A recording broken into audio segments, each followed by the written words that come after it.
আসসালামু আলাইকুম viewers, welcome back to my channel Bengali রান্না। আজ আমি আপনাদের সাথে শেয়ার করব কিভাবে সুগার ফ্রি মিষ্টি বানানো যায়। আমার চ্যানেলে যদি আপনারা নতুন হয়ে থাকেন তাহলে অবশ্যই সাবস্ক্রাইব করবেন, পাশে থাকা বেল আইকনে ক্লিক করবেন এবং আমার পাশেই থাকবেন। তাহলে চলুন শুরু করা যাক। এখানে আমি নিয়েছি মেজারমেন্ট কাপের হাফ কাপ পরিমাণ লিকুইড দুধ, তার সাথে নিয়েছি এরকম সুগার ফ্রি 2টা প্যাকেট আমি মিশিয়ে নিয়েছি। এখানে আমি দিয়ে দিচ্ছি এলাচগুলোকে আমি এলাচের ভেতরকার অংশ আমি থিতে করে নিয়েছিলাম।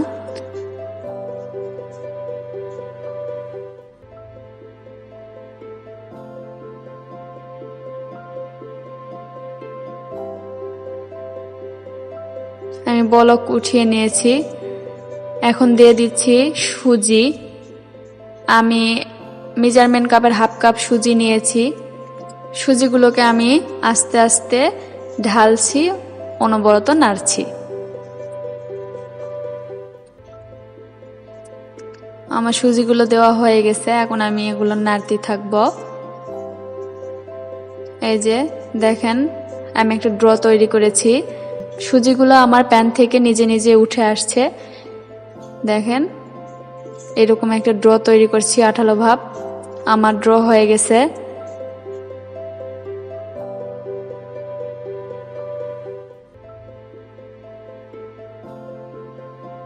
এখন আমি চলে আসছি মিষ্টি তৈরি করতে। আমি প্রথমে তেল মেখে নিয়েছি হাতে। যে সুজির ড্র রেখেছিলাম সেই সুজির ড্র থেকে অল্প একটু হাতে উঠিয়ে নিয়ে হাতের সাহায্যে গোল গোল শেপ তৈরি করে নিয়ে একটা মিষ্টির আকার তৈরি করে নিচ্ছি। আবারও একটা আমি তৈরি করে দেখাচ্ছি, দেখেন, লক্ষ্য করেন। এরকম করে আমি গোল গোল তৈরি করে নিচ্ছি, যাতে ফাটল না থাকে এই সেদিকে লক্ষ্য রাখতে হবে। এই যে দেখেন, এরকম করে আমি সবগুলো তৈরি করে নেব।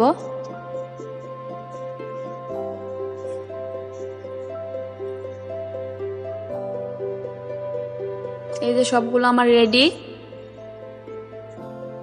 আমি এখন চলে যাব চুলায়। আমি শিরা তৈরি করতে এসেছি। আমি এখানে নিয়েছি 1 কাপ পরিমাণ পানি, দিয়ে দিচ্ছি 2টা এলাচ, দিয়ে দিচ্ছি সুগার ফ্রি যেগুলো থাকে, আমি যেগুলো আগে দেখাইছিলাম সেগুলো সুগার ফ্রি দিয়ে দিচ্ছি।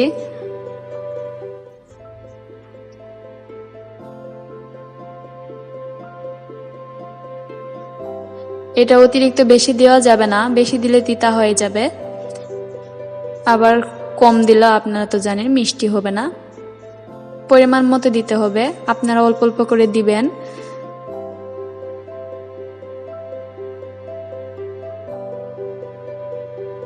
এবারও ভালো করে মিক্স করে নিচ্ছি।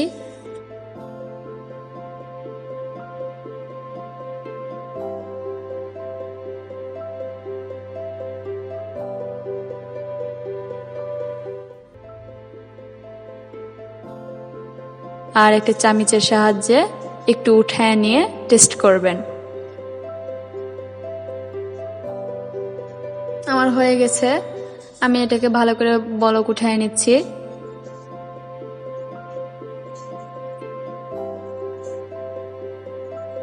এই যে বলক উঠে গেছে। এখন এখানে দিয়ে দেব সেই সুজির মিষ্টিগুলো। এক এক করে আমি সব মিষ্টিগুলো দিয়ে দিচ্ছি।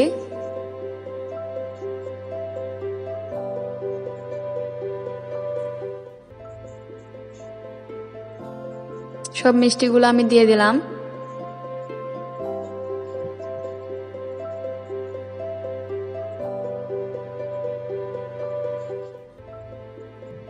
এখন ঢাকনা দিয়ে ঢেকে দিচ্ছি 5 থেকে 10 মিনিটের মতো। এখন নামিয়ে নিচ্ছি এটা। এই যে দেখেন, এরকম হয়েছে আমার সুজির মিষ্টি সুগার ফ্রি। আজকাল অধিকাংশ মানুষ ডায়াবেটিকের আক্রান্ত। কিছু লোকদের জন্য এরকম একটা রেসিপি তৈরি করা হলো। যদি আমার রেসিপি ভালো লাগে তাহলে অবশ্যই সাবস্ক্রাইব করবেন এবং পাশে থাকা বেল আইকনে ক্লিক করবেন এবং আমার পাশে থাকবেন, কমেন্ট করবেন, শেয়ার করবেন, একটা লাইকের মাধ্যমে আমাকে উৎসাহিত করবেন। আপনারা ভালো থাকবেন, আমার জন্য দোয়া করবেন। আল্লাহ হাফেজ।